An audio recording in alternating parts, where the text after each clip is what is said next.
Goeiedag, good day, fellow South Africans and citizens of the world.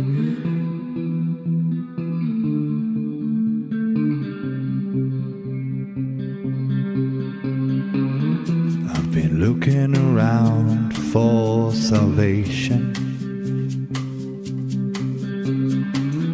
I've been looking around for the truth. All around me I see frustration, and I looked all over till I found you. I sit and listen to your stories, and you're telling me, please don't worry. There's a lot in this world you should know, and love in life is where you should go. If you're looking for somewhere to go, if you're looking for someone to know, if you're looking for someone to guide you, then love in life will guide you. Goeienaand, good evening, fellow South Africans and citizens of the world. And of course, to the Loving Life family, welcome. Right, now, first a little bit of admin and updates on news. Good news on both fronts for our walkers. Piet Retief has reached Krugersdorp and spent today visiting farmers at Brakpan with the Khoi King and Headman, protesters outside the union buildings who joined them in Krugersdorp, as you will see in the live stream I had with them earlier today. Jared should be in Hanover now. Several people have generously helped him out so that he has enough funds to cover most of his walk of faith to Cape Town. What he needs now is a support vehicle from Beaufort West. If you're able to help, please email me. After this live stream, I will be posting a video on LLTV or Loving Life TV only. I will be discussing the hypocrisy of YouTube over a little-known YouTube channel called the Freedom Forum.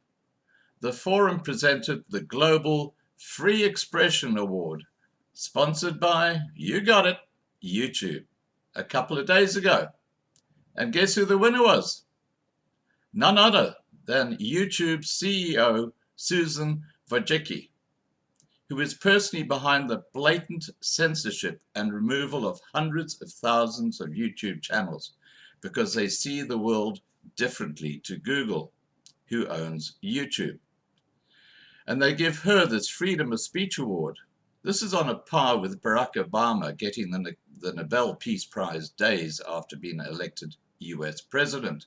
So don't forget, this evening I'm going to be posting up my response to the CEO of YouTube getting this Freedom of Expression Award. Tonight we speak to an old friend of Loving Life, Gen Izak van Zyl, the leader of the Boerelegioen, who will talk to us about current events unfolding in South Africa. Let me get Isaac on.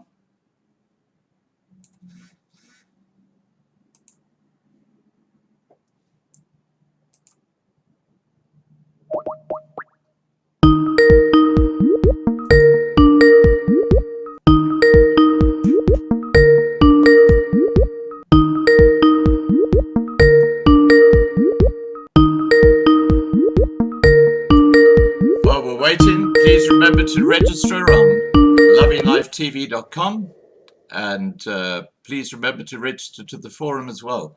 Hi Isaac, how are you? I'm good, and you? Excellent, thanks, excellent. Good to see you again.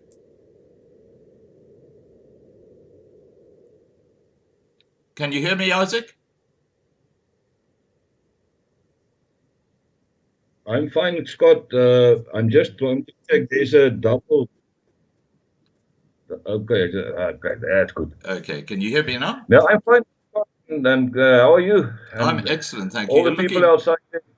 You're looking very well. Yeah, I'm feeling very well, Scott. Thank you very much. I think it's now 9 months after the operation, and I'm still going strong. That's fantastic. Well, I'm really delighted about that.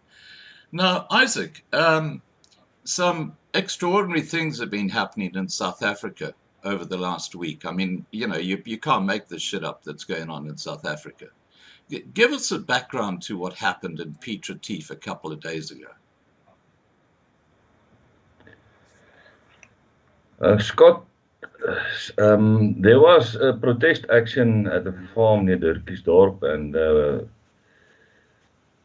according to the police report, it was people who were searching for jobs, and there's now contradictory stories that people wasn't actually searching for jobs. They intimidated the day workers, the people who were hired to do a day job. And the farmer confronted them, and he was actually assaulted, according to several reports that I received. And he called in for help, and that's where the squabble took place, and where the shooting incident also occurred. And according to all sources, is that the one man that was killed by his own brother during a fight for the weapon, because one of them picked up the weapon and he started shooting wild. And in the process, one of the farmers pulled his gun and shot him in self-defense. But in the process, this man with a gun, he shot his own brother. That is according to several reports. According to the police reports, it's a total different story. And I think there's some questions that need some answers, and I think during the court case, the whole truth will come out eventually. Yeah, because my understanding is that the four white farmers who were on the scene were arrested and put behind bars or put in the local prison for murder, and the protagonists, the blacks who came onto their farm, who trespassed on their farm, were let go. They were just told to go home. Is that correct? No, they were never charged. None of them are charged. And that's the problem. You see, because the case is being looking at from only one side. And according to the reports, the police never arrived on the scene after they were called. Only an hour after everything was over, the police arrived there. And that is shocking. That is absolutely not acceptable. That when something like that occur on any premises, where a potential conflict is breeding and people are standing opposite to each other, hating each other and are hostile towards each other. The police should see that as a priority and make a move to go to the scene and try to break the conflict. But what happened there is unacceptable, and then we are looking into it. I'm on a fact-gathering mission at this point in time, and I know that several organizations are gathering all the facts and trying to get behind the truth. But according to my understanding of what's going on in the National Democratic Revolution in South Africa, this is no different. This specific case is no different of what happened with the Coffin 2, is no different of what happened to the Kulini 2, and is no different of what happened to Jaco de Plooi in 2017 in Lichtenburg. I would have thought that the police would have been taught a lesson because the Kulini is back in society after being charged for several counts of murder. Jaco Deploy is back with his family after being charged with a count of murder. The Coffin 2 is back with their families after being charged for attempted murder. What is the state busy doing? Right. Trying to intimidate white people in South Africa. That is what they are trying to do. That's exactly the point. Now, Isaac, And see, yeah, carry on, Isaac. You see, there's several organizations, formal organizations, looking into this, and they are treating it with, in Afrikaans noem ons dit met watte handjies. They are not going in and get through to the and getting the information behind the information and making it public and making the ANC and the government and the police looking like fools, because it is our obligation now to see what is the modus operandi of this government, because this is nothing else than a witch hunt. Whenever it looks like a white man is committing an offense, yeah, exactly. The whole state is on him, and they are using money to hold campaigns, transporting people, giving them food, and making a hell of a political havoc out of it. Look how Piet Retief looked the past week. Yeah. Normal citizens couldn't even walk in the streets, couldn't even dare to drive with their vehicles through their historic town. Yeah. Because the ANC thought it good that this is now another opportunity to gain political points and to give the white people in South Africa a blood nose. And that is on the political level. And this should be addressed by the political parties in South Africa. And Dr. Groenewald and the Vryheidsfront should not stand back when they have an opportunity to speak in Parliament about this. Right. Now, look, we are not stupid, man. The normal people in South Africa are not stupid. And they are now doing everything possible to put the chain around the white people's neck. Well, I was going to say, Isaac, that the riots in Piet Retief seem to be very politically motivated, with several ANC rioters. What started as Ramaphosa's black economic transformation now seems to be spreading to political persecution of the minority white community in all areas. Most blacks are against this kind of behavior against whites. What are your views of what is motivating the EFF and ANC to do this? Do you think this is a distraction from their own fracturing and stuff like that?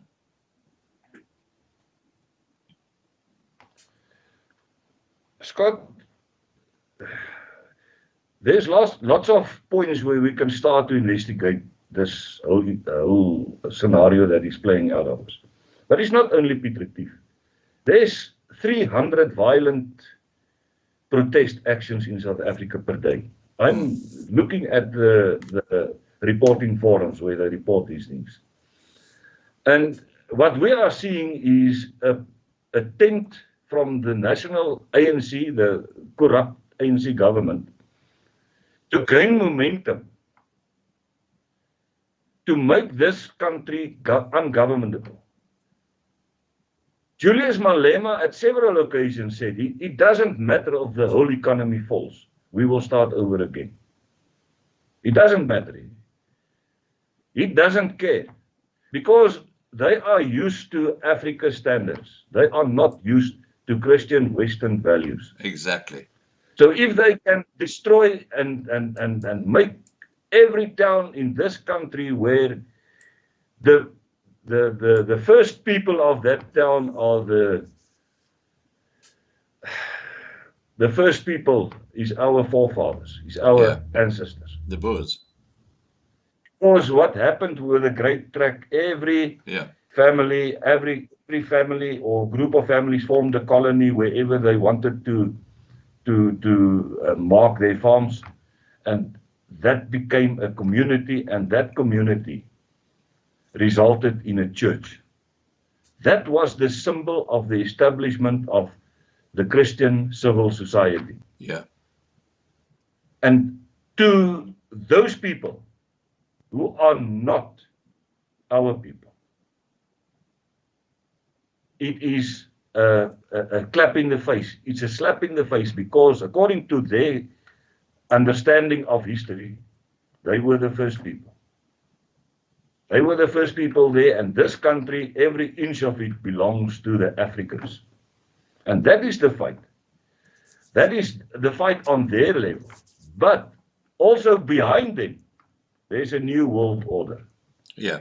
Who use the thinking of the black people and using them as useful idiots to get rid of white monopoly capital, which is their problem. And behind them, behind the black parties, there is also an organized force, and I call it the third force in South Africa, who are trying to get hold of all the land. What I see in many instances, especially with the drive of the ANC to dispossess land without compensation, is that many of the farmers, because of the fact that they don't want to lose their land, they put it up for sale. And the people who are buying that land are the mega farmers, mainly the Jewish mega farmers. Right. They are buying up that land in most instances for less than cost price. Now, Isaac, do you know who the biggest landowner in America is today? It's Bill Gates. Yeah, it might be a Jew. It's Bill Gates. Bill Gates. Bill Gates. Isn't that interesting? Yeah. Now, I want to pick up on a couple of things you said there, Isaac. The first one is that around the world, the persecution of the white community seems to be gathering force. You look at what happened to Derek Chauvin, that policeman who put his knee on George Floyd's neck. He was found guilty on all three charges by the jury. Outside the courthouse were hundreds of protesting blacks from Black Lives Matter. Minneapolis would have burnt to the ground if they'd found him not guilty. I mean, this is how crazy the law is getting. They had no choice but to find him guilty. And just getting back to the South African context, and you touched on this, and you talked about the the standard of the ANC leadership. Is South Africa going back to the Dark Ages that the first explorers like David Livingstone, Reverend John Campbell, and naturalist William Burchell, talked about in the early 1800s? Are we going back to the kraal, if I can put it that way? Scott, we can reason in that direction, and we can see it like that's the direction we are heading for. But my opinion is that behind the strive to get hold of the land by the black tribes in South Africa, South Africa, the former Republic of South Africa, the land was distributed in several thuislande. You get Xhosa land for the Xhosas, Zulu land for the Zulus, Ndebele land for the Ndebeles, Tswana land, Boputa Tswana for the Tswanas. That was land that was distributed by H.F. Verwoerd during his rule. Right. What was left a very small piece of land in the Cape Province, in the Northern Cape Province, in the Eastern Cape, Free State, KwaZulu-Natal, Transvaal, the former Transvaal and Free State. And still, Africa is not satisfied with what they have. Why? For no other reason than to control the whole of Africa. Because the south point of Africa is a very small part. It's, I don't think it's even 5%, 1% of the whole of the African continent. And that small piece of land is divided already in different tribes. And they will never rest before they can gain the control over the harbors, Cape Town, Durban, Port Elizabeth. And they already have it because South Africa is under ANC rule, under African rule. And the problem, what they are seeing, and what is a stumbling block for them to get control is the white monopoly capital. And the land that is used for farmland in South Africa is rich in minerals. There's some new form of minerals that I heard, and information got to my ears, that there's a new form of minerals that is not yet being mined. And it's a strip between Bronkhorstspruit and Maputo. And that is the minerals or energy sources or whatever it is that the Western world and the East are fighting over. So this is, when you look at the broader picture, within the political struggles between the tribes and the people who want to govern and want to rule the country, economically, politically, on all levels, there is also a struggle between the East and the West over the mineral riches of South Africa. But the same riches is also in Africa. And we are seeing in small numbers or smaller numbers than in South Africa. Why it is so, I don't know. That mines are starting to pop up in Africa all over. And that creates jobs for local communities and everything like that.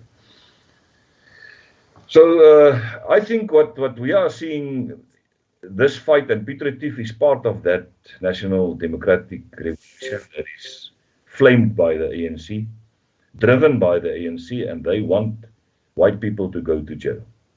Now, just on that point, for what reason I don't know, and that is to, according to me, it is just to keep the racial hatred boiling.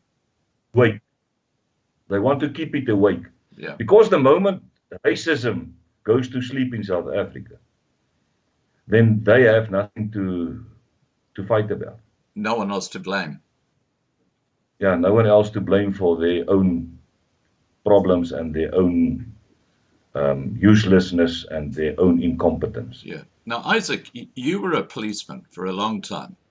Should those police who fabricated that report at Piet Retief, should they be charged and brought before the court and arrested if they are found to be fabricating evidence put to the court? You see, Scott, wat min mense weet, wat very few people know, is that an investigation is in the hands of the investigation officer, and he can steer the investigation in his own direction, except if that docket is intercepted by someone to do a proper investigation. And for this to be a very objective investigation and to see to it that all sides of the story is covered. You see, that man, he can take all the statements of the protesters, assist them to speak the same story, and only use them as manipulate the story. manipulate the case. But if his supervisor or his manager or the officer in command of the detective services, which might also be an incompetent man, doesn't look over his shoulder and see to it that this investigation goes in the right direction, then those people are going to sit behind bars their whole life. And every investigation can be manipulated and prepared for court without any questions asked. That's scary. Especially when the judiciary is also corrupt. If you have a state prosecutor who knows his job and is there for the law and not for the politics, he will see to it that all the statements are gathered. And at the end, I believe that's what happened with the coffin too. That's what happened with the two men in Kulini. That's what happened with Jaco de Plooi as well. Wow. A statement obtained by one of the Boerelegioen members from a truck driver who were minutes before Jaco de Plooi in the same vicinity, who was stripped from his clothes and who ran away naked, and his truck was burned down by 12-year-olds, 12 and 13-year-olds. Wow. Rescued Jaco de Plooi when he said that he was not aware that a child of 15 years old are not able to commit a murder. And the state case was built on the fact that it was a minor. He was a 15-year-old, and he actually cannot be able to commit violence. Someone must be inciting them to do this. And the statement of that truck driver rescued Jaco de Plooi at the end. Wow. So hopefully, I think when Christians go on the knees and they start to pray for righteousness to weet vir geregtigheid om te seëvier, then things start to change. Then evidence comes forward, have a tendency to come forward, and the right people get that evidence into their hand, and they can also play a role in building the docket, objective docket that can be presented to court, and that might result in the innocence of those men. I believe the stories of the 30 farmers who were on that farm, and they are also witnesses, and not even one of them gave a statement to the police as yet, or the police came to them, visited them. That is what happened. That is crazy. Now, and that is the truth. Wow. Now, I just want to address the side chat. We've got well over 600 people watching the live stream at the moment. I've just put up a post in the side chat. Please remember to register to our new platform, lovinglivetv.com. We will be leaving YouTube in the future, as YouTube is a broken platform plagued by blatant censorship, and Loving Life has had enough of it. So please do make sure you register on lovinglivetv.com. Okay, getting back to a couple of things that you said, Isaac. You talked briefly about white monopoly capitalism, and you talked about how that is in the way of the ANC's agenda. What I find very interesting is that Johan Rupert put out an ultimatum to Cyril Ramaphosa to have make sure that Zuma was charged and arrested, and if that didn't happen, he would stop funding the ANC. Now, isn't that white monopoly capitalism controlling the ANC? And the other thing I would say is that make the observation that Open Society Foundation, which is run by George Soros, their top people in South Africa are now the advisors to most of the ministers running our country. They actually put together the policy documents. Expropriation without compensation was put together by a lady in an organization called PLUS, which is funded by George Soros. And that's actually runs out of the University of Cape Town. I've forgotten what her name is right now. It's a Dr. Ruth something. The name escapes me. But if you Google PLUS and University of Cape Town, you will find out the information very quickly. So getting back to my point here, isn't there a fatal flaw in their argument, seeing that Rupert and Oppenheimer have such an influence on the ANC government when they talk about white monopoly capitalism? Yeah, they have. And I think that is, these people are con artists. They know how to eye blind the population. They use the government and high-level officials to drive an agenda without that high-level official even know that he is driving an agenda. And at the end, all the fingers point to the white people. And the uninformed masses, those with the IQ of 70 and below. That's most of the ANC government. They believe what their leaders are saying, and they see white people as white people. If you own a car or a house or a farm, you are part of the problem. They never learn to distinguish between the white people and the white monopoly capital, the rich people, the Freemasons, the Broederbonders, and the people who are actually running this country up to now. And I want to go as far as to say, yes, this country is still being run by the Broederbond and the white monopoly capital. But the majority of white people, they're living in poverty, are the enemy. Not the enemy of the black people, the enemy of the rich people. Yeah. And that is English, Jewish, and Afrikaans-speaking people. Yeah, no, I totally agree with you. Now, I want to move on to another subject, which is also very, very topical. And that's to do with the fires in Cape Town that took place just a couple of days ago. But before I hand this over to you, I just want to read to you what I read on the Facebook page of the Friends of Rhodes Memorial. And it was written by Gabriel Clark Brown. And obviously the Rhodes Memorial is an iconic sculpture in the Cape. And he says, at 9 a.m. this morning, I walked up the still burning and smoking pedestrian path all the way to the monument. The monument was deserted and still smouldering. The only living thing I saw on the ground was a lonely boomslang that crossed my path in front of me. That I took as a good omen to renewal and wisdom. I was worried about many things in and around the monument, mainly damage and vandalism. Looking around the monument, there didn't appear to be too much damage to the physical monument. The bottom of the Statue of Energy was blackened, but no cracking of granite or bronze, etc., was apparent.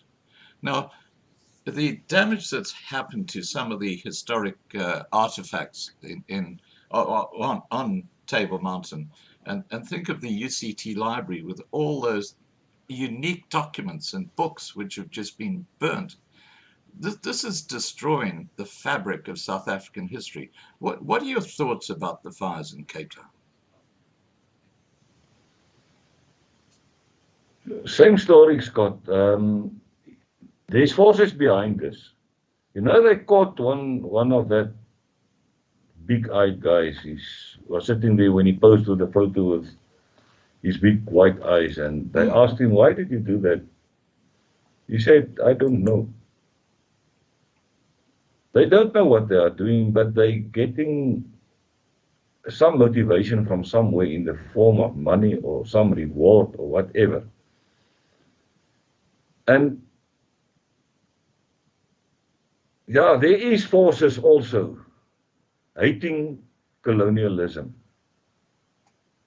hating everything that colonialism represents, and that includes the monuments and die standbeelde en the historic buildings. They hate it because that symbolizes Christianity. It symbolizes a Western civilization, and for some or other reason, Africans are not. And you can look at the whole of Africa. You know, in the years of the apartheid, they complained about the poverty in South Africa. And they complained apartheid for the poverty and the unemployment and everything that went hand in hand with apartheid. But if you look at what happened in South Africa and how the level of education we presented in South Africa and compare it with the rest of Africa, where we didn't have any influence as an apartheid government, it was far worse than in South Africa in the apartheid years, and now even more. They are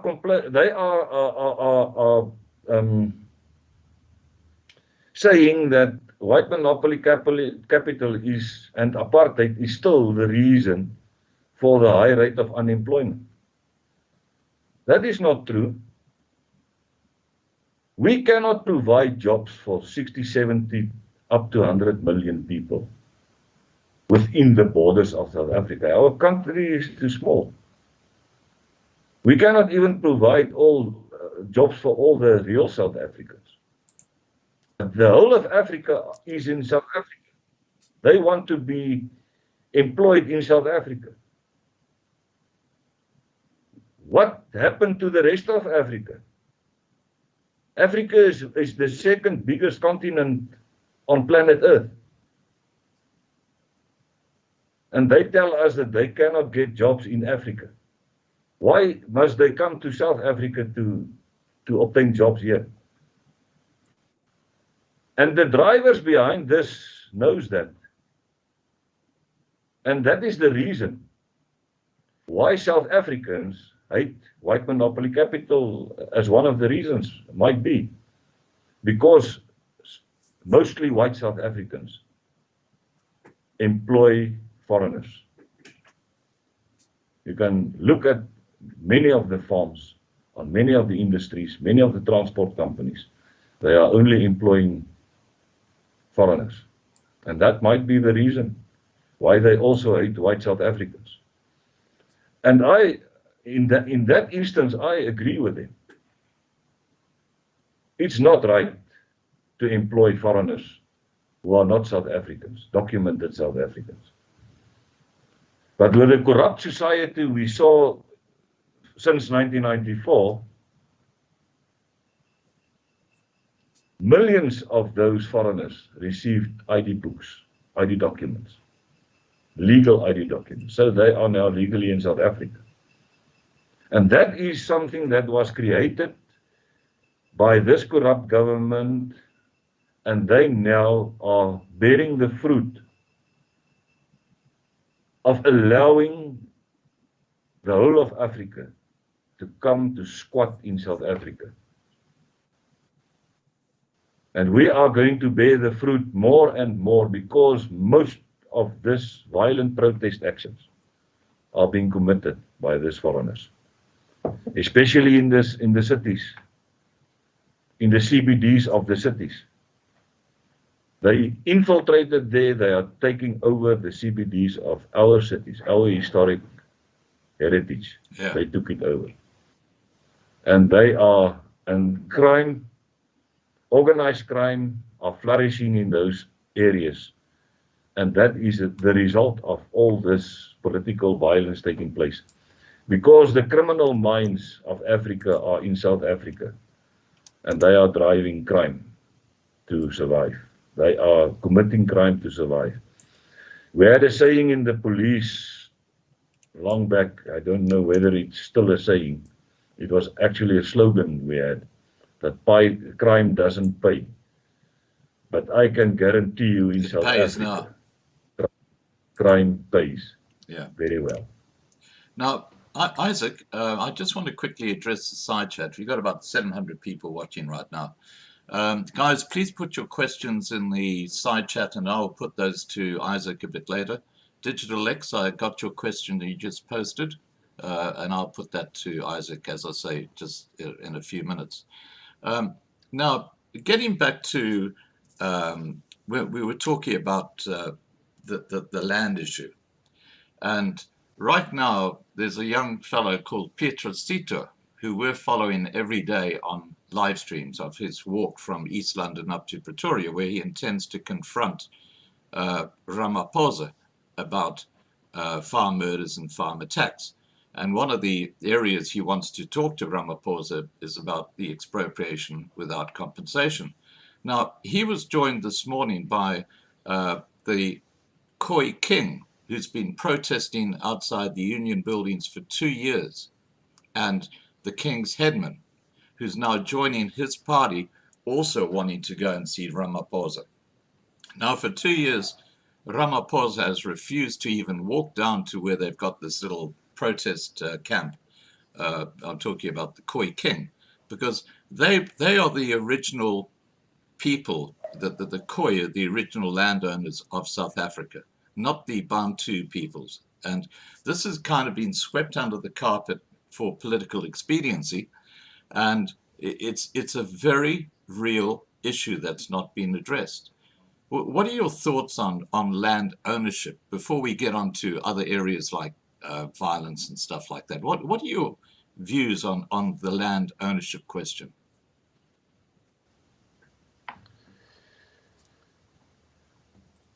Scott, it's a very broad question, so I can speak on that for 2 days ongoing.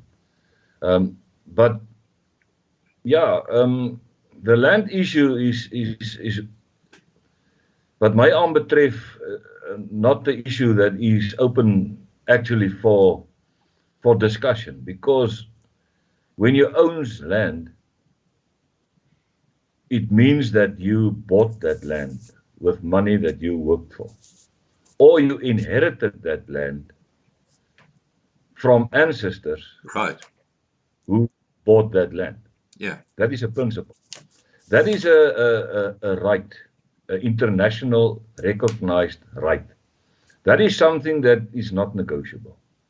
If I buy a car, if I buy a house, if I buy a piece of equipment, that equipment must belongs to me. If I buy a watch and I engrave my name on that watch, it means that watch belongs to Izak van Zyl. Right. To nobody else. What I can do is I can lend this watch to someone who needs a watch temper for a time period. But then I expect that he will give that watch back to me. If I give this watch to him, it means he's the new owner of that watch.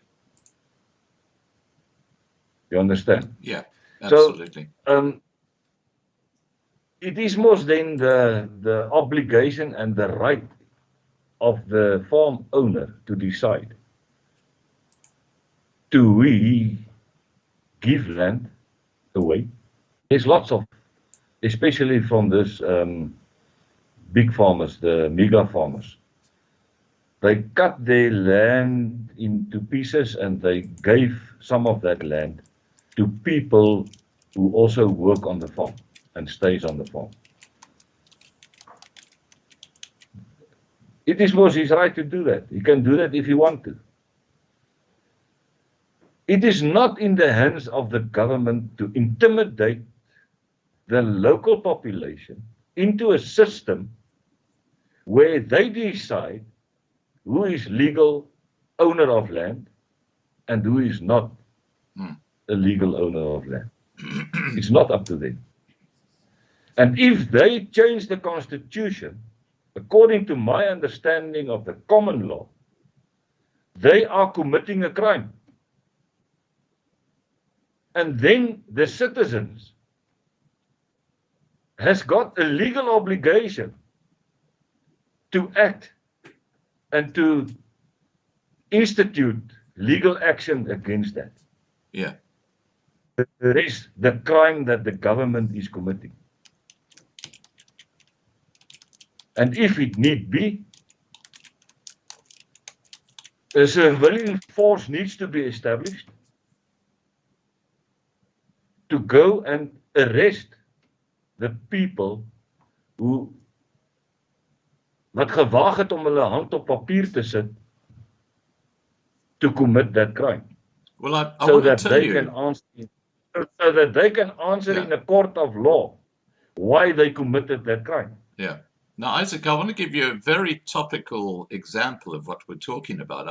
I'm not sure if you've heard what's happening with the Redan property. That's Redan. Have you heard about what's happening there? Yeah, I'm very aware of that. We are working hand in hand with Patriote vir Minderhede and LCB and Fantastic. Wessel. Because I just put a And, video up about that yesterday. So on my lovinglifetv.com channel, you will be able to see the whole story about what's happening at Redan. But please carry on, because this is an example of what the ANC are doing, Isaac. According to what I understand, I don't want to enclose information here now that can jeopardize the court case, because I know that there is stuff in the court going on. Right. But according to my understanding, and I might be wrong, I just want to emphasize that, is that Eskom, an official of Eskom, sold that piece of land under the table to the new owner, the so-called owner, and he's not actually the real owner, because the cart and transport of that land is still in the hands of Eskom. Now this man, who claims to be the new owner of that land, is intimidating the local residents, Who are all white. who rented their residences from Eskom for Yeah. a very reasonable rent per month. And now this new owner claims to be the owner. He just gave them new accounts, and some of that rent went up from 3,000 rand a month to 7,000 rands a month, and it's poor people staying there. Yeah. Not only white people, there's also coloreds and black people also staying on the premises, and I hope that the Patriote vir Minderhede will gain some ground in terms of favorable court outcome to rescue that people, because where are they going to go now? Yeah, exactly. Some of them are generational. They are staying there for generations, for many, many years. And where will they go? It is the same with the white squatter camps. You know what happened at Moonsieville in Krugersdorp? Yeah. Those people were moved from that place to a worse place. And I just hope that for the betterment of the conditions of that people, that Patriote will make a difference there. And I know that they will make a difference. They established a board, a committee, a Val Rio committee there, and they elected the chairperson. And I think that hulle gaan nou van krag tot krag gaan in the Val Triangle with Patriote vir Minderhede, and we have to. No one is going to look after our people's interests. Yeah. And according to me, the Patriote vir Minderhede are the only people who are, in terms of burgerregte, civilian rights, will get to do something positive and to gain some ground and to make an awareness of what is actually going on. Redan, I think, is one of many examples of where our people are intimidated and victimized and bullied by certain people. Now, we just touched on Eskom, And, you know, every state-owned enterprise you look at is a complete mess, like every little town except for Orania, which is a stark example of how a town should be run in South Africa, but isn't. And if we look at Prasa railways, for example, now railways used to be the cheapest way to travel around the country. And, you know, it was a fantastic form of transport. But we're now at the point where most of South Africa's railway network is likely to be written off and closed. Full of partial privatization is the only way to save the railways. Is privatization and the removal of black economic empowerment the only answer in saving South Africa today? And I just want to add to that, Yeah, I think, just before you answer, the ANC are in effect penalizing South Africa with their racist employment policies as the very people needed to drive South Africa's future are leaving the country in droves. Please go ahead.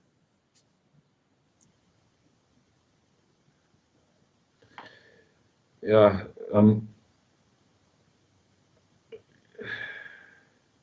you see, Scott, with the fingers in the till by the ANC government, and it's not only one or two, or in each and every department, there's corruption. In the police, in the Department of Justice, in the Department of Education, you can go and have a closer look in every department. There's corruption. And the main reason for the fall of Eskom, the main reason for the fall of the SAA, the main reason for the fall of Denel and all those semi-state owned companies is corruption. Nothing else. People are stealing. So my opinion is that everything that is semi-state today must be privatized and put into the hands of competent people. People with enough funds, with enough management skills, and who are highly educated to drive a workforce and to manage a workforce effectively,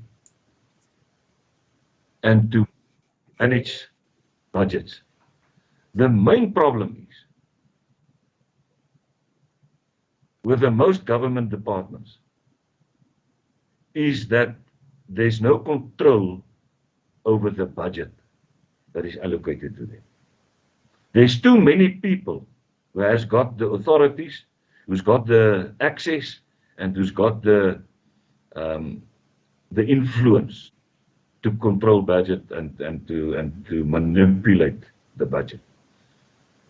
And everything that is an expenditure in, you can go and have a look. On the surface, it looks all right. But if you go deeper into the expenditure, you will see how the funds are mismanaged for parties and for private use and for private trips and for vacations and for holidays and whatever. That is the problem. If you, and I wish someone will do that, and that is to take high-profile individuals and start to follow the money going through their accounts. Then you will see the actual picture. Like Ace Magashula. Ace Magashula, Jacob Zuma. Well, I think you just stick at any one of them, really.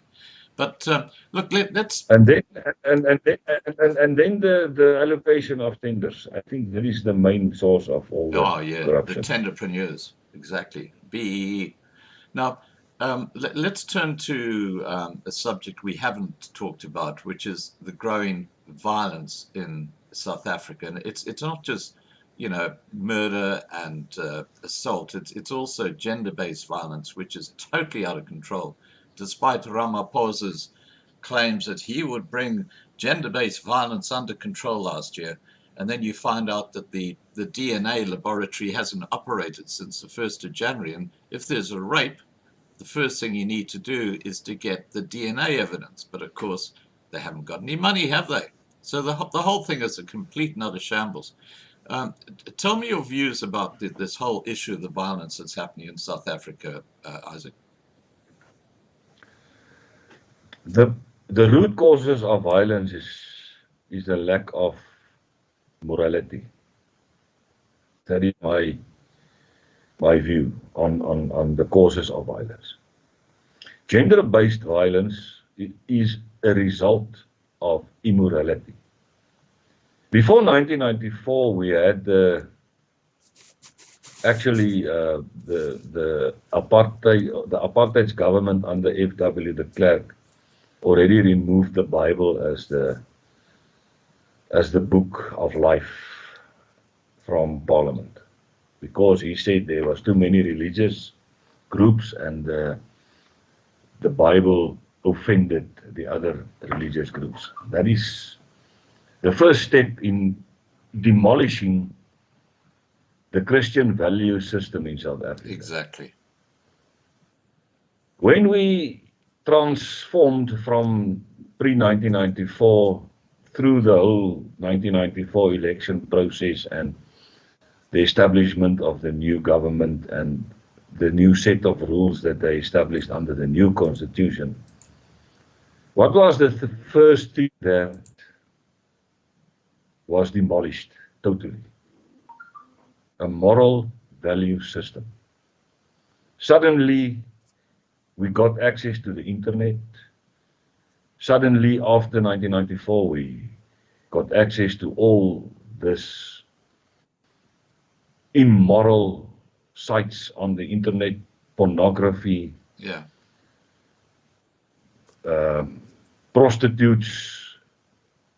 We never knew of drug-related crimes or drugs pre-1994. There was a SANAP, and the South African Narcotical Bureau, it was a special criminal investigation unit in the SAPS before 1994.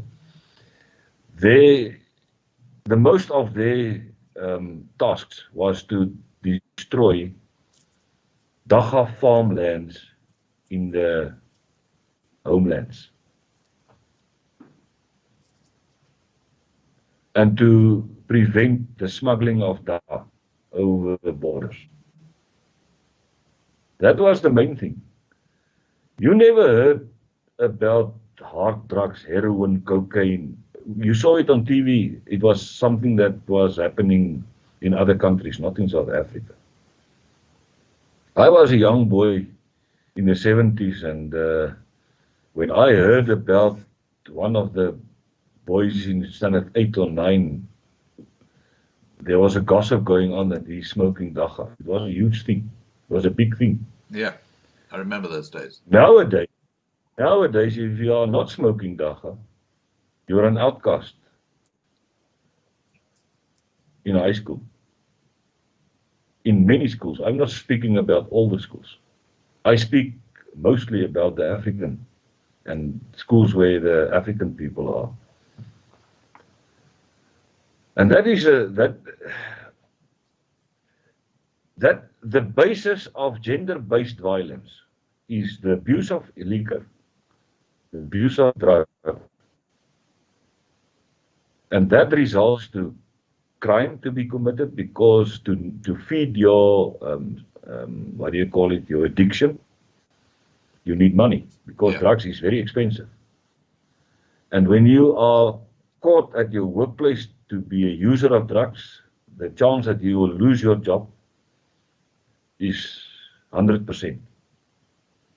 So those people who are addicted are now forced to engage into crime. And because of the addiction, they becomes violent. I was in the police. My last 2 years in the police was in the area Vosman. It is the township of Witbank. And when we started to address addiction, parenting,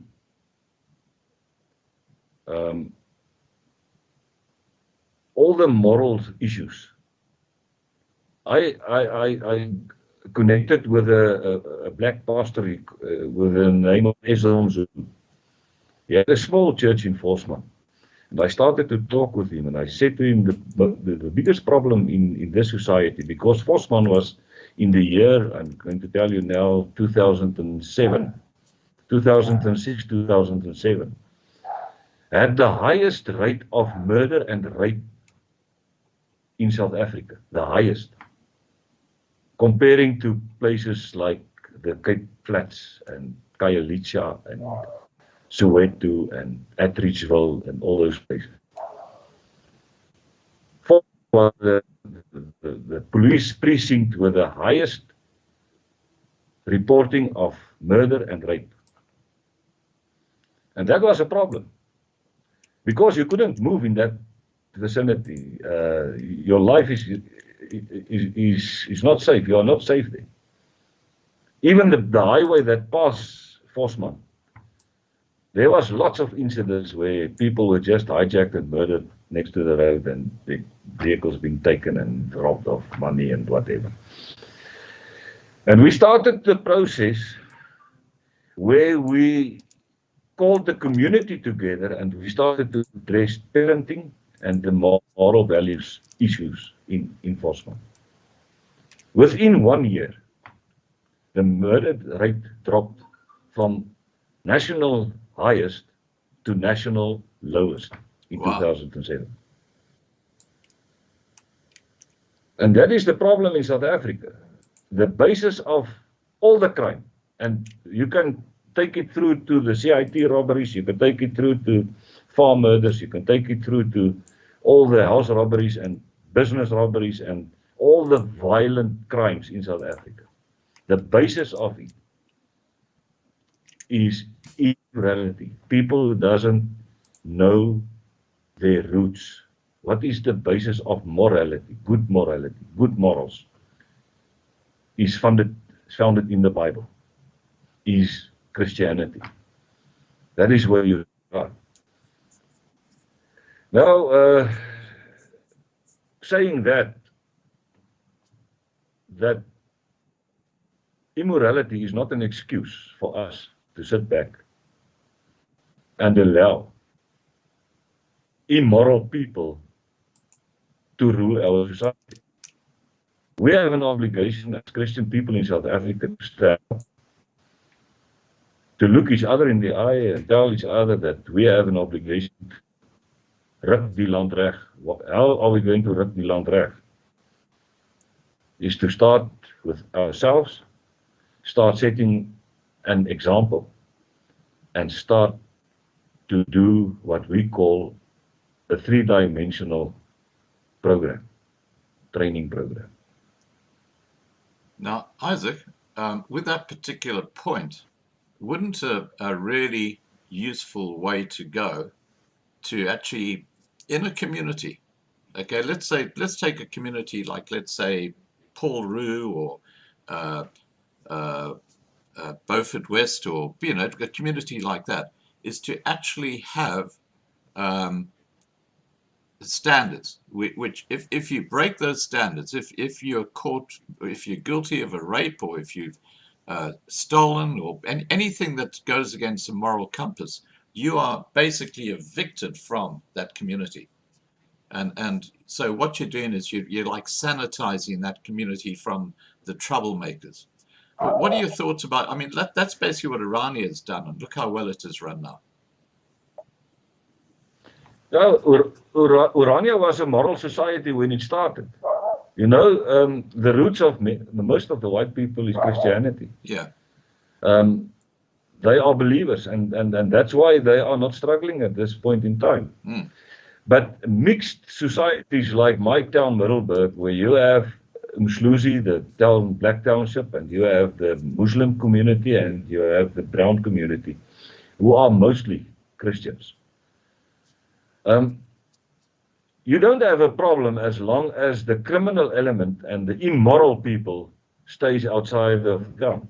But what happened actually now is that the immorality infiltrated our CBDs, and that infected the whole community. Wow. And you are so right that we have to come to a point where we declare that the area where we as Christians are staying are ruling under the common law. We are not under the laws of the government anymore. We are being ruled by the common law. And where we establish common law courts and where we hoist the Christian flag. And the Christian symbol for me in South Africa is the former Vierkleur of Transvaal. Yeah. The old Union flag. Absolutely. And that symbolizes for me Christianity. And if all Christians can stand up and say, we agree that the symbol of Christianity in South Africa is the Vierkleur, then we hoist the Vierkleur in the places where we are staying in high concentrations. Where the white Christian people are highly concentrated. And I can guarantee you, even the Muslims, the Indian community and the brown community will agree to that, because they know under the Christian flag, under the Christian civilization, there was peace and there was no crime. Yeah. And opportunities. Yeah, exactly. Now, I just want to address the people watching. We've got about 600 people watching. Guys, put your questions in the side chat. I'm going to start presenting those to Isaac very shortly. And before I do, I just have one further question to ask you. Then I'll close off with a couple of others. But you just talked about the community. How can the community get involved?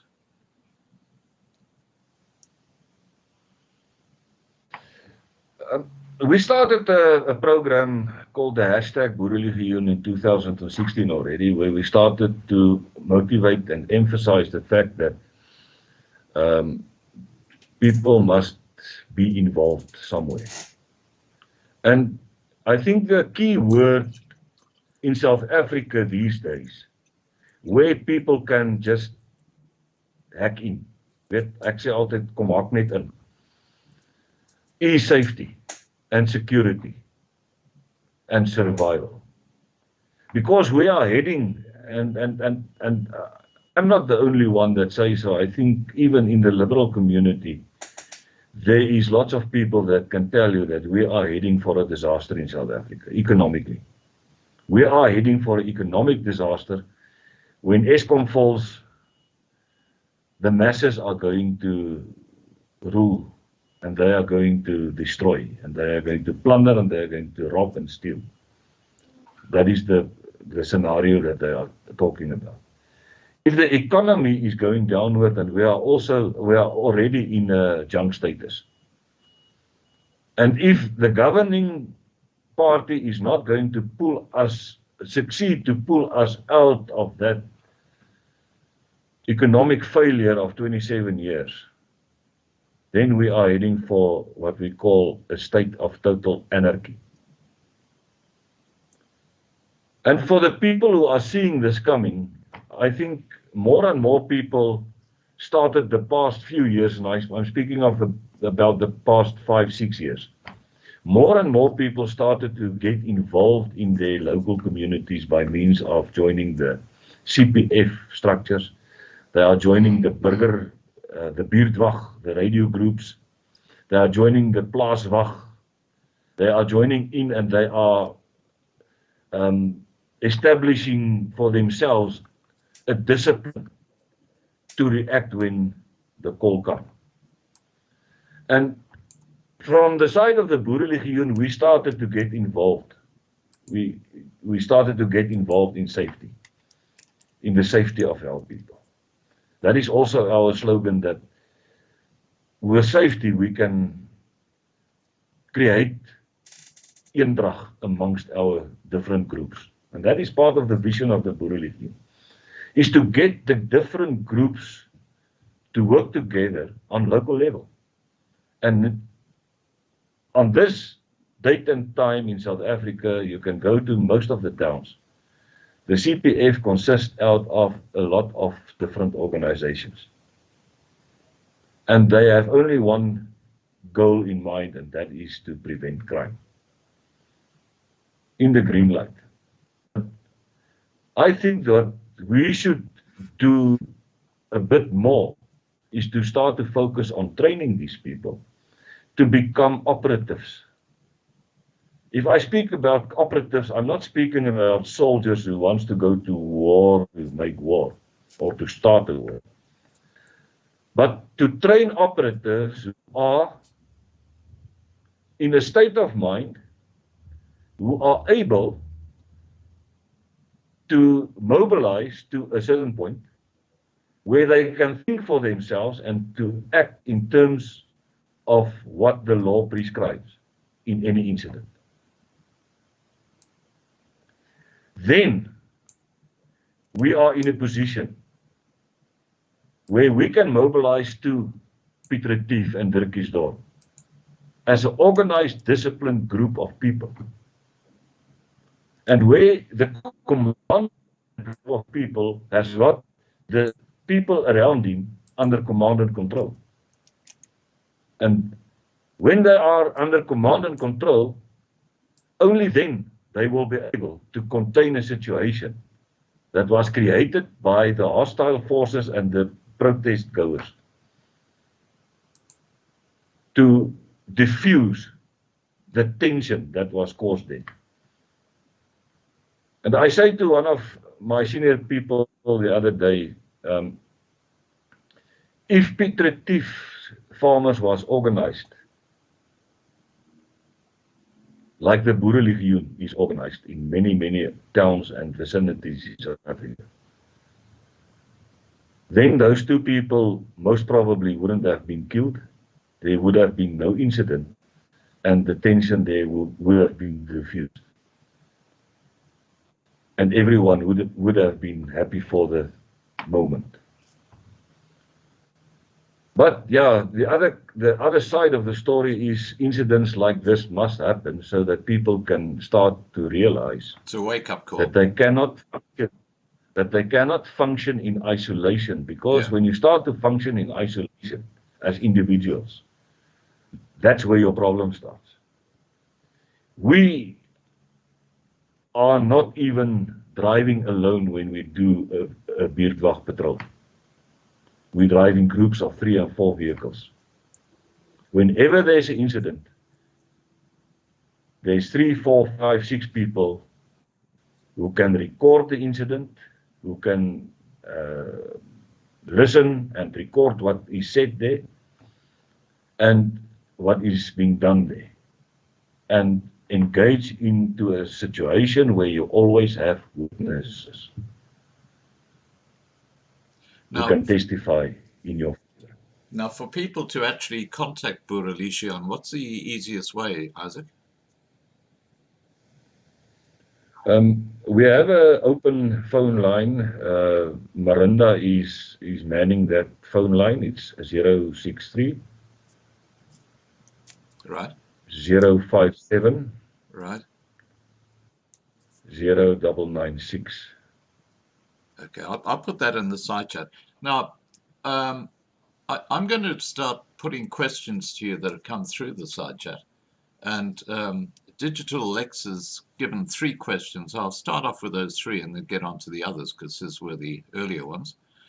His first question is, politics is war without bloodshed.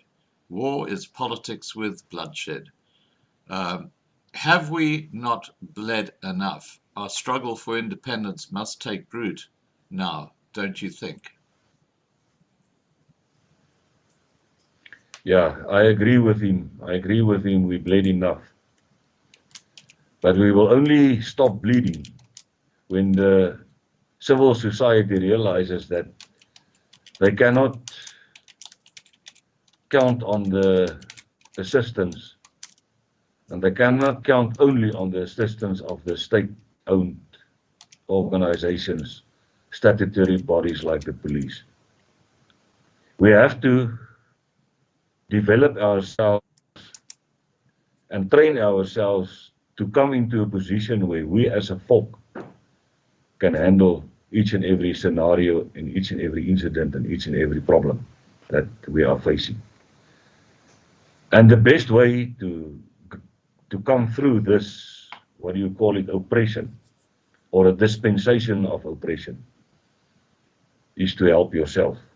And to help yourself, you can become part of a body that has got the vision to empower their people and their members and the civil society to such an extent where we can handle each and every incident without fear or favor.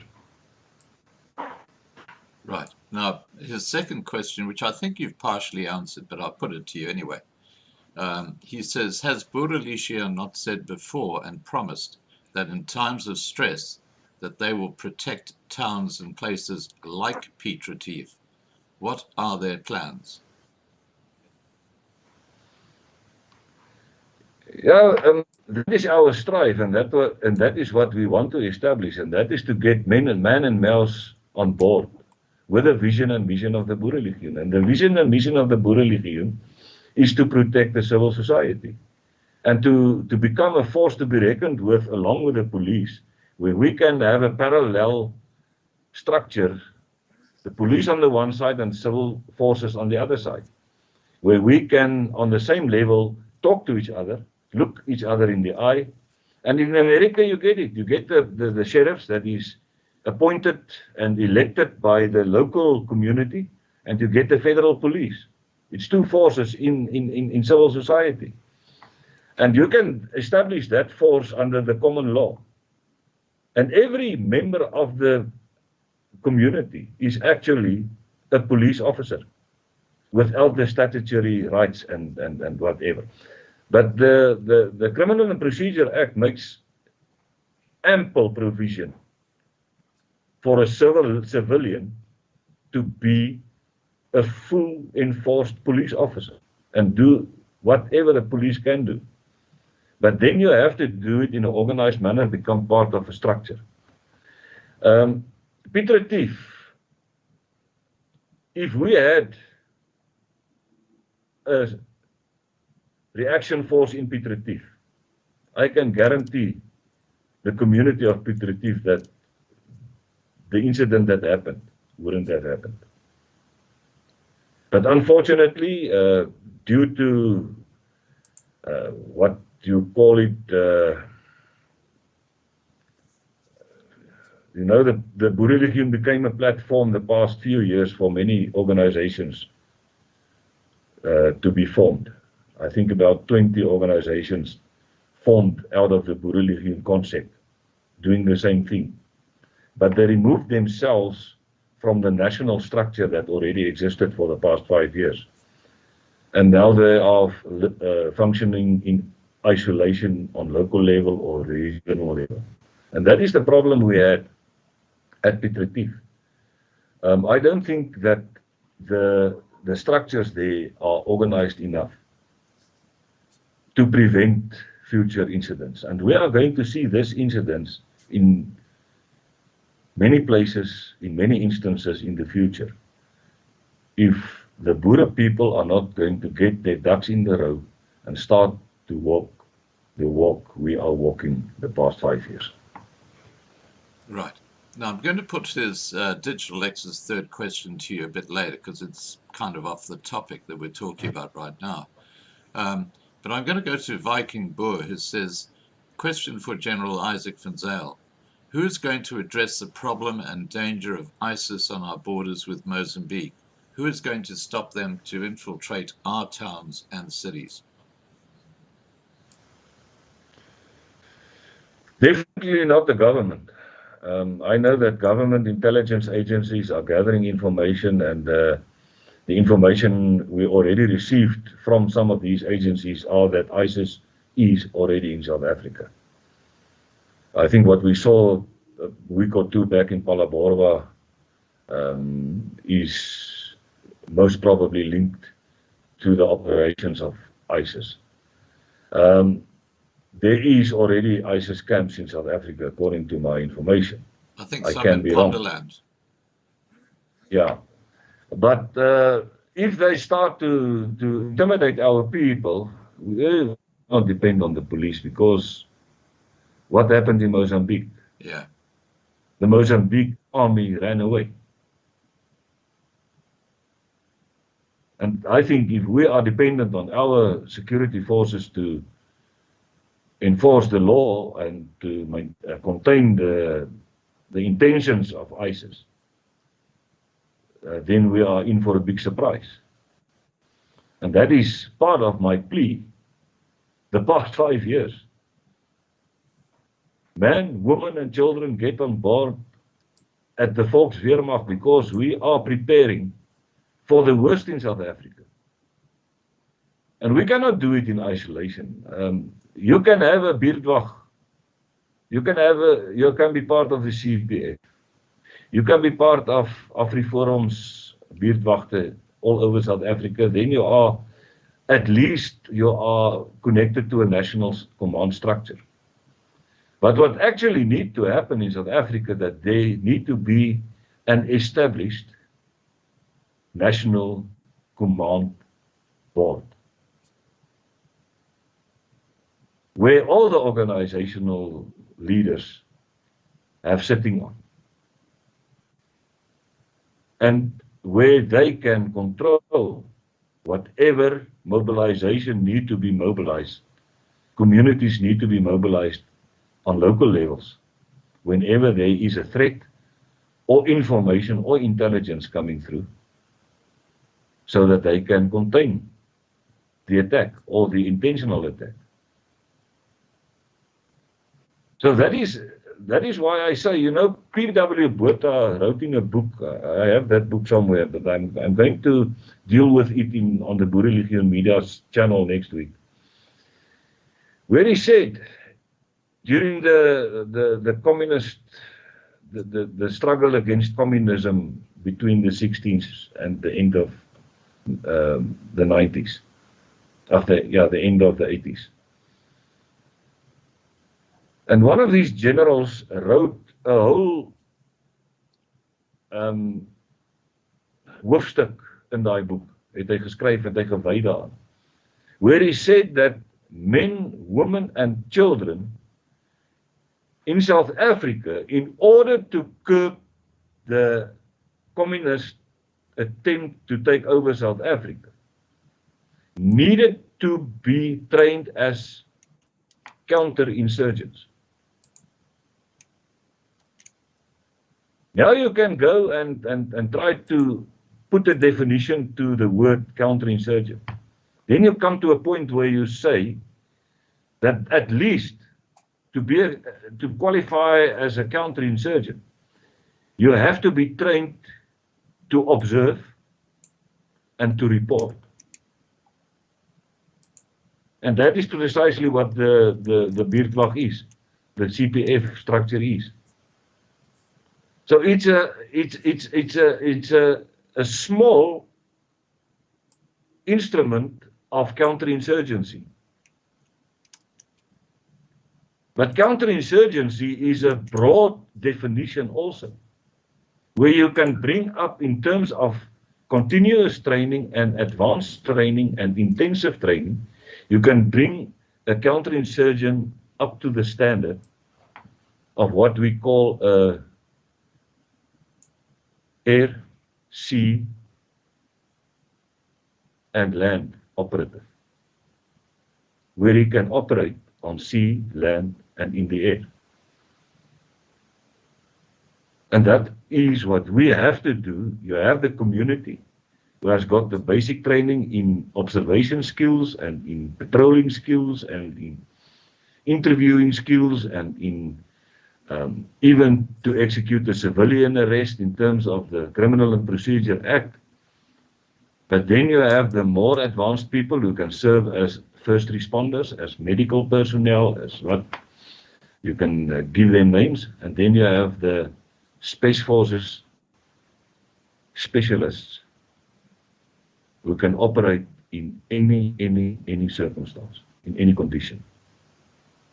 And that is the strife. And I'm aware of quite a number of organizations who are doing this and who are striving to get as many as possible young people, especially, on the level of a sea, land, and air operator. And then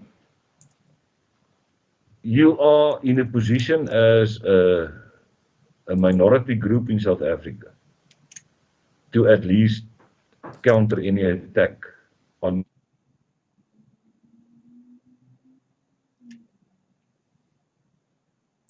Sorry, guys, we've briefly lost The Isaac. town you are He's back.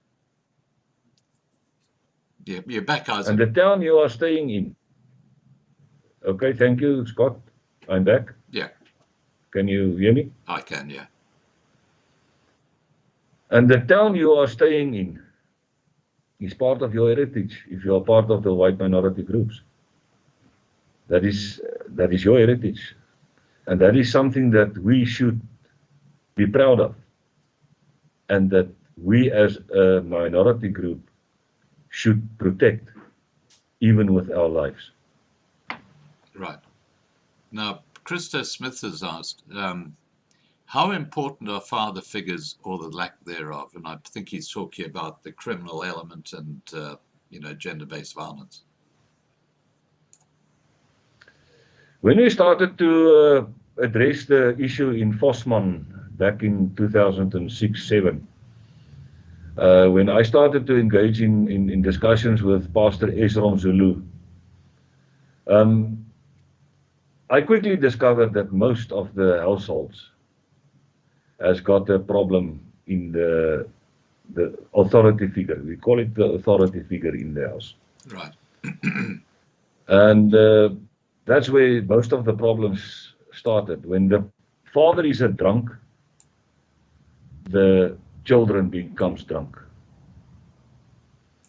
They started to engage in drugs, experiment, and in sexual immorality.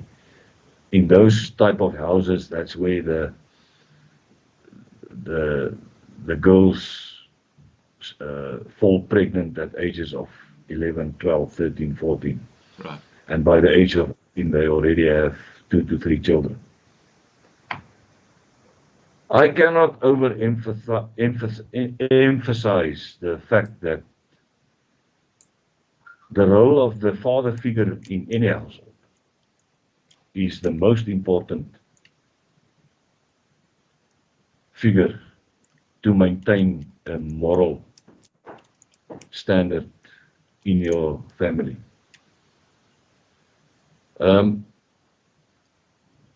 In the South African context and even in the Afrikaans white context, there is many households and children that grows up without the father figure. And the best way to address that is, at least for that mother of the children, to allow a man to become close to the family or to the children. In many instances, there is a grandfather, or there is an uncle, or a brother, or whatever. But the lack of a father figure in many households is the main reason in our context, in the Boerelegioen, that resulted in an immoral situation where many of our people, families fell apart, children just went overseas, start working there, leaving their elderly parents behind, and they are now staying in old age homes and longing for their children. And I think family values starts with a father, with a dad. And if we can correct and try to recognize the dads in our society more, then the rebellion of the children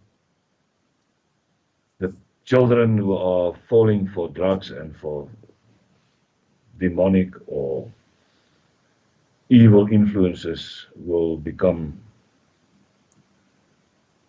a lesser risk or a lesser factor to be reckoned with. Right. I think every household with Christian values, good Christian values, and where the role of the father is recognized as a figure of authority, a representative of Jesus Christ himself. I don't speak about a dictator. I speak about a dad figure, a dad. You know, if I English, daar's nie 'n beter woord om 'n pa te beskryf as the word dad in English. Yeah. If you listen to the word dad, you do something in your innermost part. Because a dad is a dad, and my dad is my dad. My pa is my pa. You know? And a little boy, as a little boy, I idoled my father because he was on the borders, he wore uniform, he was an officer. And for a little boy to idol his father is a good thing, but it can also fall to the wrong side if that boy isn't granted the opportunity to develop his own identity. So yeah, that is a subject on its own. We can talk a lot about that one. Now, I guess the moral compass of many young kids results from the lack of a father figure, or a father figure who actually steers them the right way. Now, I've got a couple of questions here from, another one from Christo Smit and Frikkie Labuschagne. They're both on the same subject, so I'll put them both to you at the same time. And Christo asks, what are your views on Sina van Rensburg? How relevant is he? And Frikkie asks, do you think the blue letters has arrived from Europe like Sina envisioned? That's why time is, I'm not sure what, yeah, okay, I'll just leave it at that. I don't understand the second sentence. Over to you, Isaac. The role of Sina van Rensburg, I see him as a religious historical figure in the Boerevolk. And he personally said, and he himself said, that he will be in the news again one day. And many people regard Sina van Rensburg as a false prophet and as someone who was not all there, you know, in terms of mental ability and stuff. But when I look at what he envisioned and what he dreamt and what his visions was all about, most of those visions came to pass. Most of them. He even predicted that South Africa will be governed by a black president. You know, back in 1901, I don't think any white man ever would have imagined that South Africa will ever be governed by a black man or a black government, a black controlled government.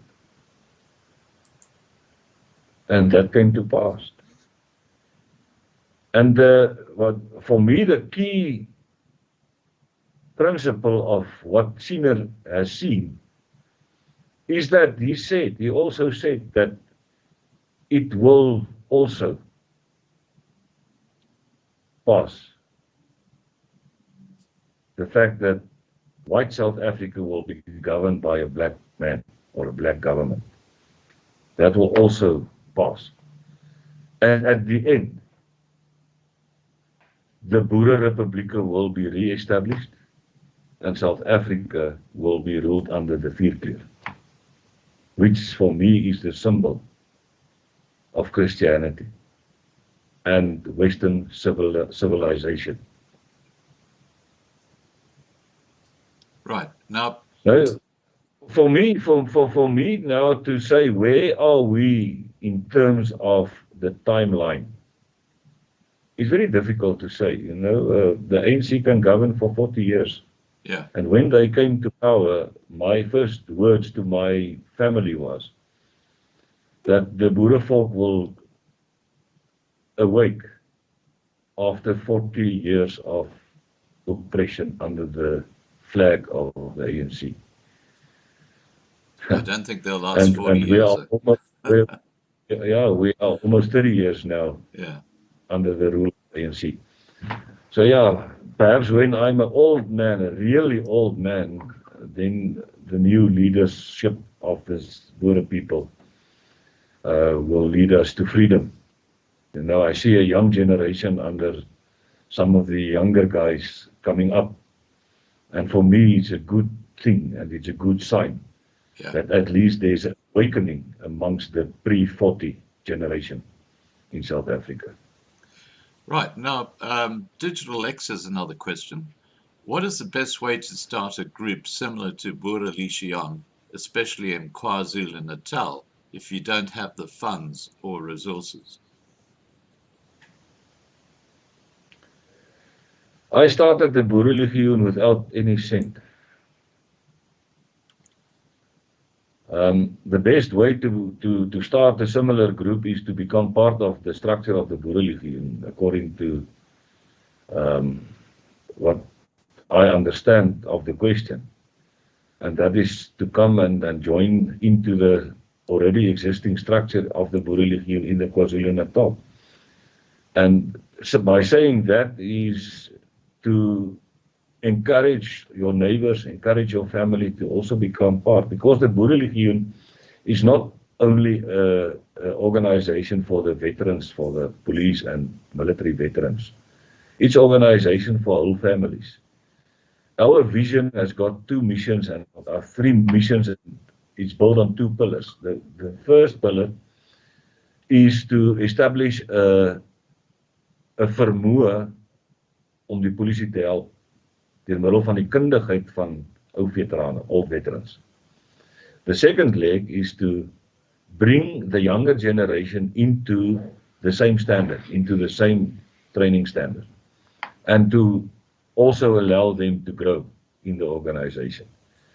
And we are doing continuous training in every town on a weekly basis, where we teach normal citizens, men, women, and children, and even elderly people, to defend themselves, the basics of self-defense, the basics of the handling of any form of weapon, even firearms, the safe handling of it, how to defend yourself, what we call the onmiddellike handelingsdrill. We teach them the real life scenarios of how to act when you are attacked, how to react when you are attacked. And that is that split second of a decision that you take is the difference between your death and your life. The death of your family or your wife or your child, or the life of your family, your wife or your child. That is the difference. And that is what we are teaching people. And then we have the more advanced training and the level 3 and 4 trainings, where we are training operatives who are able to deal with any situation. And the more people we get on board to join into the vision of the Boerelegioen, the more we are going to be in a position as a collective in every town, as a collective people, to defend our heritage, the life of our people, and the property and the infrastructure of our towns, historic towns. I always say that there's three key words that we must never forget. And it is far more important than religion, because religion is a term that causes lots of conflict, lots of fights in the Boerevolk is going around the term religion. Right. There's for me a very, very big difference between religion and faith. And what is very, very important for me is that we have to,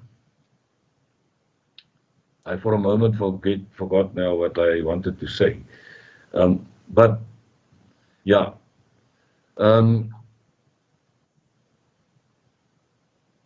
I think I said it all. Yeah. Now, I just want to respond to a comment in the side chat. Marlena says, Marinda van Zyl cannot comment here on chat. She wants to know if she has been muted. Now, absolutely not. What I'd ask Marlena, if you can just get Marina van Zyl's exact name that she uses, I'll go through the admin side of Loving Life, and I certainly didn't do it, but if someone's done that, wow, if I find out who did that, they will be in a lot of trouble. Moderators, please be careful who you do mute. I'm not saying someone did mute Marinda van Zyl, but yeah, look, we'll look at that after the live stream, and I apologize, Marinda, but do try and put some more posts in. I'm sure it's just I sometimes find my posts don't even appear on live chat. It's not that you're muted, it's just YouTube playing silly games. Okay, so getting back to carry I on. just remembered what I wanted to say, and that is the 3 keywords. And that is our heritage, Yeah, historically, and culture. That is even more important than religion. Culture, history, and heritage. it's like our foundation. And that is our foundation. Yeah, and I just want to... If we can awaken as a cultural group around our history and our culture, then we won the war. Yeah, and I just want to say that I actually posted a video yesterday about this Derek Chauvin and all the mess that's going on with the fake news over there and Black Lives Matter. And I said America is like a house that's got its back broken. And when a house has its back broken, the foundation that the house is built on cracks. And once that foundation is cracked, you cannot save the house, because the house is sitting on top of a broken foundation. And that's what's happened in America, that the whole foundation of America is cracked, and it's going to collapse. There's no question. It's irrecoverable now. But let's get back to okay, other questions. Digital Lex again has asked, what does Isaac think about when one says to speed up the Cape exit movement? Armed struggle must begin because governments won't help.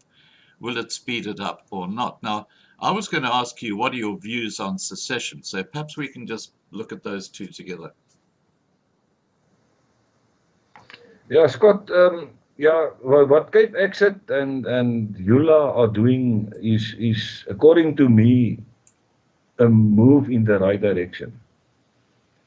However, what I am of the opinion is that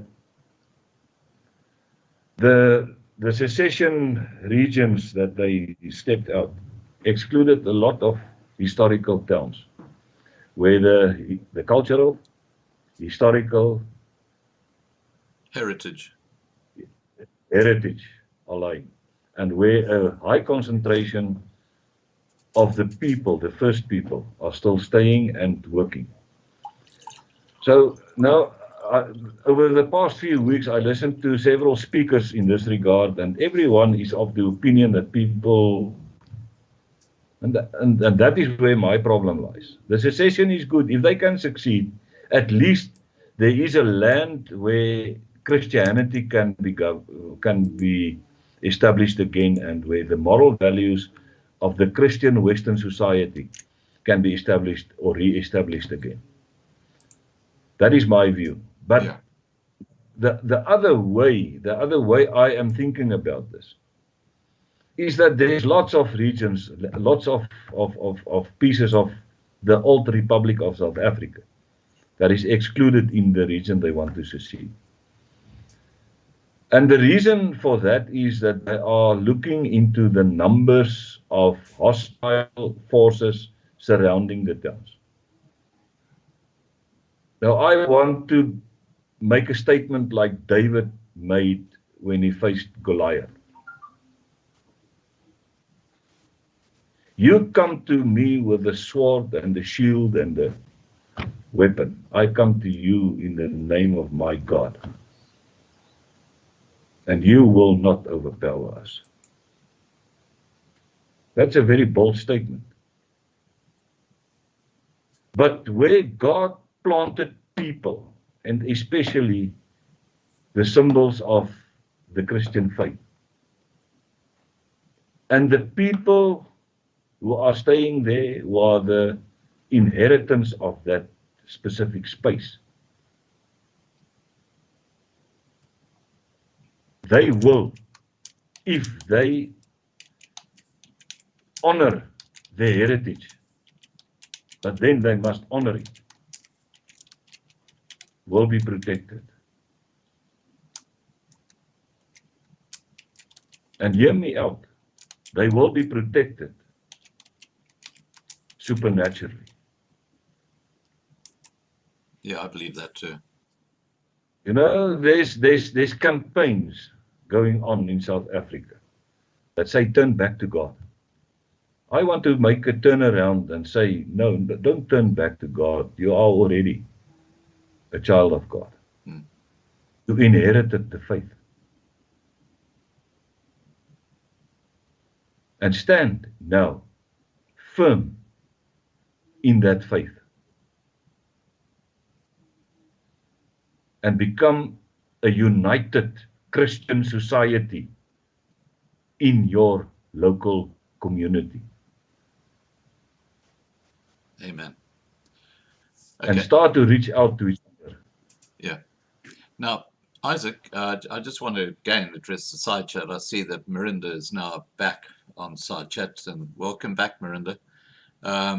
Look, I have to just let people know that YouTube moderators do follow our channel. You'll have a YouTube moderator watching this live stream right now, and I've had my own posts in my own live stream deleted by a YouTube moderator because it actually said message deleted by YouTube moderator next to the message I posted, and that message was a greeting to someone who was just saying hi. This is how invasive YouTube has become, and to that YouTube moderator who's watching this live stream, this is the kind of behavior that is causing so many big channels like Loving Life to move to their own platform, because you guys are just invading our privacy, our discussions, and you should be ashamed of yourselves. But I'm going to leave it at that because otherwise they'll put a community strike on this video. Now, okay, William White asks, Isaac, does Boerelegioen put whites first, or does civil society mean the inclusion of non-whites? Scott, I always say the Boerelegioen was born out of the Boere, the hearts of the Boer people. And we are protecting our history, our culture, we have a culture, and our heritage. History, culture, heritage. And fortunately for us, there's lots of other races, even black people, who want to be associated with the history, the culture, and the heritage of the Boer people. So much so that in most historic towns, there's owners of houses, owners of businesses that are from color. And we don't mind that because we are promoting the civil Christian values. That is all. But we are also a cultural people, and we have a history, and we have a heritage, and we have to honor that. Right. And if people want to be my neighbor within the value system that is created in my historic town, then he's welcome. There's even people joining the Boerelegioen, brown people from the Cape Province, Oudtshoorn and those places. And we don't mind that because they are fighting for the same rights, for the same freedom, for the same peace. The strive for peace, safety and freedom. And if I, as the leader of a boereorganisasie, deny them access on grounds or on the foundation of their the color of their skin, then I'm a racist. And I don't want to be known as a racist in South Africa. Right. But we are not going to allow other cultures to minag die boerekultuur. We are not going to allow other cultures to walk over our culture, our heritage, and our history. Right. And dominate the Boerelegioen with their language, their preference, and their own things, way of thinking. Right. Now, I just want to address the side chat again quickly with a special appeal. The walker that we are supporting, who's walking down to Cape Town, his name is Jarrett Onions, and we are looking for people who, one, can help him with accommodation. He's walking to Hanover. He'll be in Hanover tonight. He's on his way to Beaufort West, and as you know, there's very little by way of villages between Hanover and Beaufort West, and it's a long way between those two towns. And then from Beaufort West on the N1, he's traveling into Cape Town. So if you know of people who live along that route, you could perhaps accommodate them for a single night. Or if you, the big thing we're looking for is a support vehicle. If you're somewhere around the Beaufort region and you're happy to just, be this guy's support vehicle into Cape Town, please contact myself or Marlena. I'll ask Marlena to put my email address into the side chat, and we'll put you directly in touch with Jared, because this guy, he's a young fella and he's doing an amazing job. We cover him every second day on Loving Life with a live stream at 7 o'clock in the morning South African time. So you should come and watch that. It's an extraordinary story. Sorry, back to us, Isaac. I just wanted to get that message out because we've got a very big audience here tonight. Okay, so I guess the elephant in the room, Isaac, having said what we've said tonight, is what are our rights as citizens of South Africa?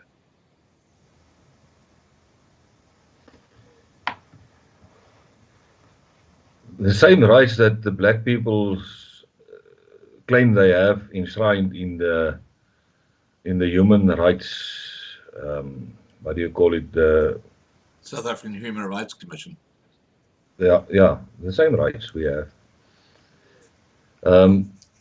People tend to think because we are coming or emanating from the apartheid era, that we as white people were the so-called oppressors in the apartheid era, that we have given away our rights. No. What we have inherited, and we have to demolish that inheritance, is the guilt.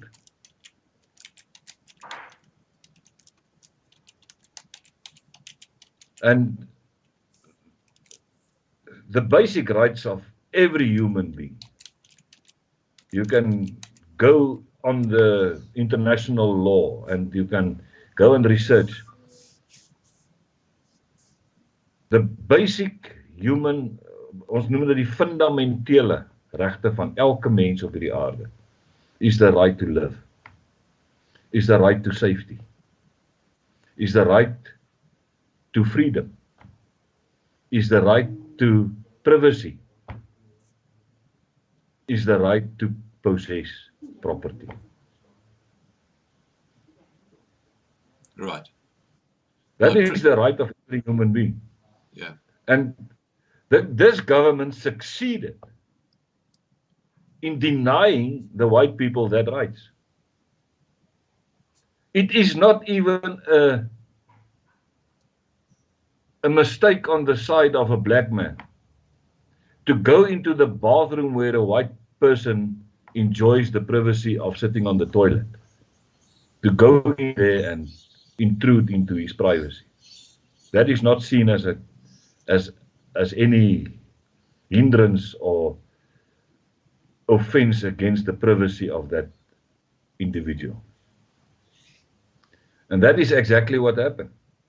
If you look at the way white people are treated by police officers in South Africa, and there's not one, there's not two, there's numbers and numbers of visuals that I saw over the past year or so, where people are mistreated by civil servants,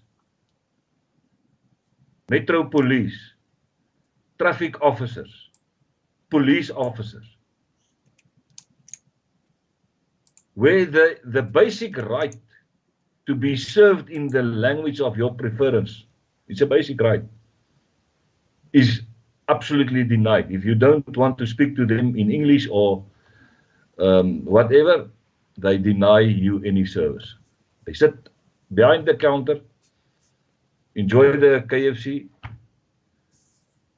and they just ignore you. Yeah. No, and that is the tendency, and we need to stand on our rights in that regard. If you, wherever you go, insist to be served in the language of your preference, that will lay the foundation where the people will start to realize that you have rights. And unfortunately, we created the climate in this country where the black servants of the state, the civil servants, see you as a ondergeskikte, minderwaardige wese, where they can deny you your rights because of your skin color. En dit is wat my aanbetref 'n redelike moedswilligheid, want dit kom uit 'n persepsie. It's born out of a perception that the white people did the same to them during the apartheid years. Yeah. And that was not always true. All right. Now, Isaac, I want to thank you for joining us tonight. I think we've covered most of the ground that we said we would talk about. There is one final question that has been put to me. Now, it's not relevant to South Africa, but it could well be, and I'll tell you why. Digital Lex has asked, what is Isaac's thoughts about the Russian military buildup along Ukraine's border and the USA and NATO responses? Is there reason for concern? And Malina's just put in the side chat that Russian troops and 25 tanks have entered the Ukraine border from 3 sides. Now, what are your thoughts about the escalation? Would this lead to World War III in Ukraine? Yeah, it's a very concerning situation, and I don't know what Russia's concern in the Ukraine actually is. Why they want to invade the Ukraine? Because the Ukraine, to all my knowledge, is an independent country and a peaceful country. They don't pose a threat to Russia at all. So I don't know what is the reason behind them trying to invade Russia, the Ukraine. But the build-up there is very concerning, and my prediction is that around that area might be what do you call it, the trigger for another war. I don't say it is the beginning of World War III or a world war, but it can be a trigger for another civil war at least. Right. Okay, well, look, I know that was totally off topic, but I really appreciate your perspective on that. Now, Isaac, just on wrapping up this live stream, is there something you'd like to say to people who are watching the video right now or who might watch it later? And I'll send you the link to this video so you can actually put it out on Facebook and elsewhere. Thank you very much again for the opportunity, Scott. As always, you are always on your post and putting out the information out there, and I appreciate it from the bottom of my heart. You are covering things that are sometimes unimaginable, stuff that is going on in South Africa.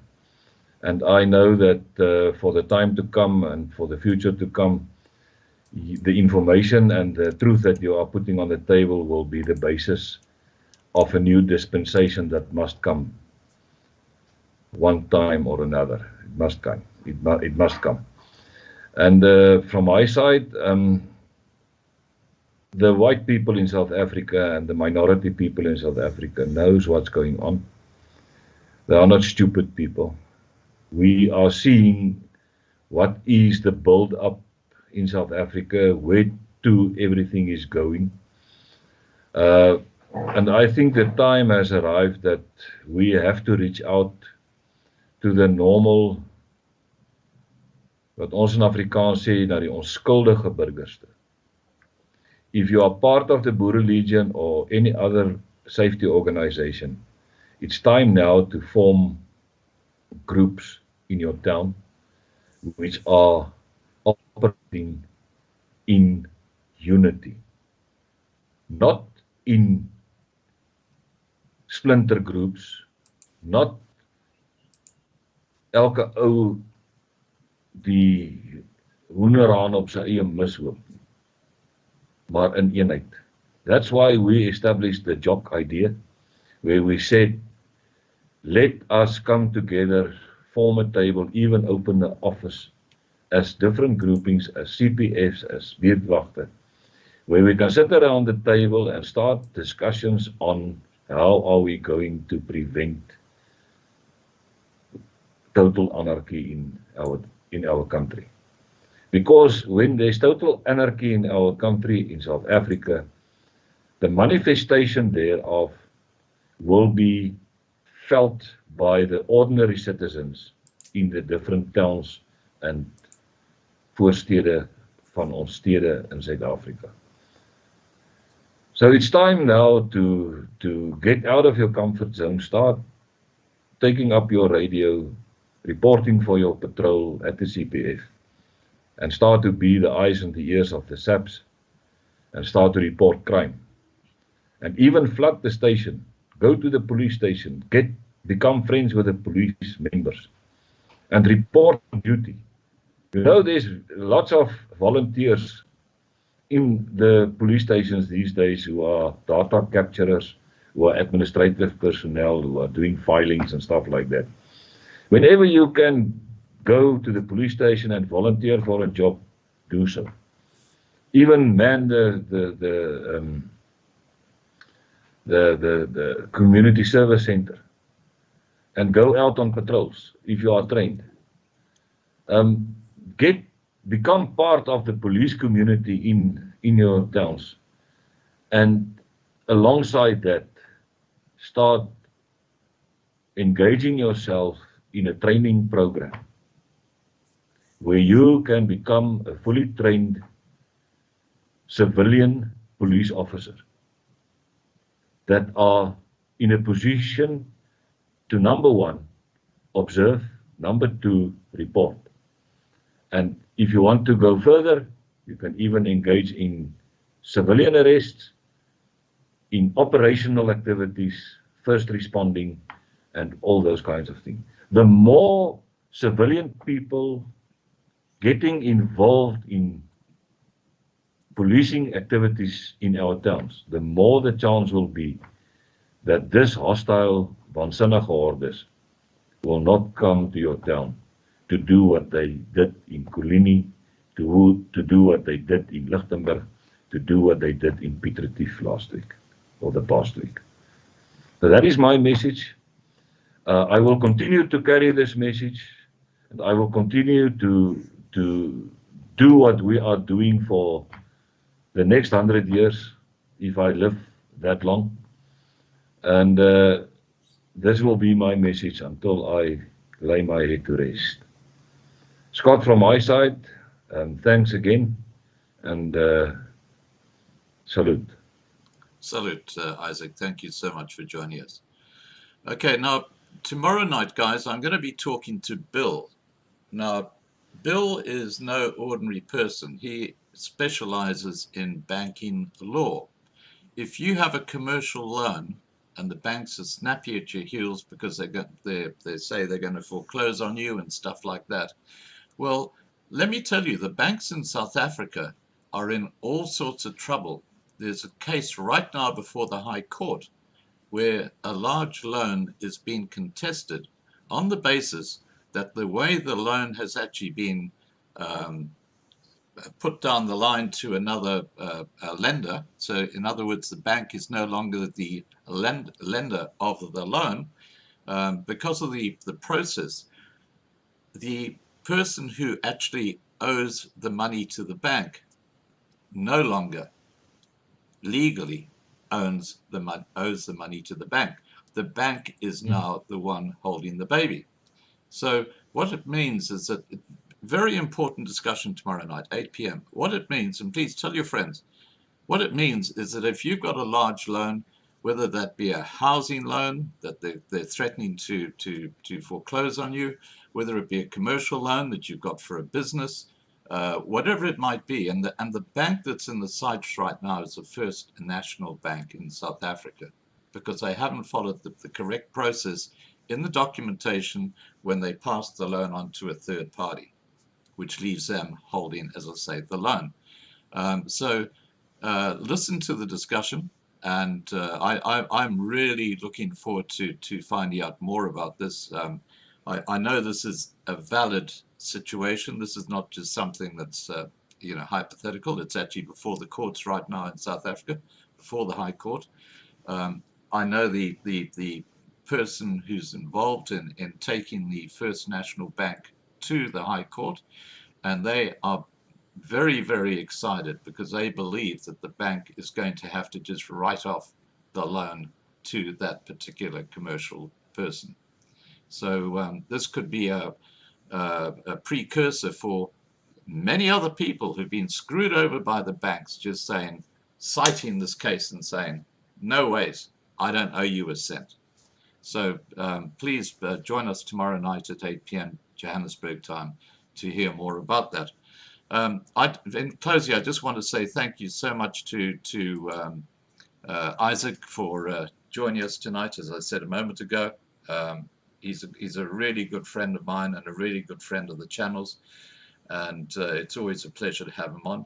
I also wanted to say thank you to the moderators for the great job that they do in the side chat. We've had a lot of people on here tonight. We peaked at I think about 700 people at one time. So that's a good crowd, and that's no surprise because Isaac is so well known and his views are so well respected.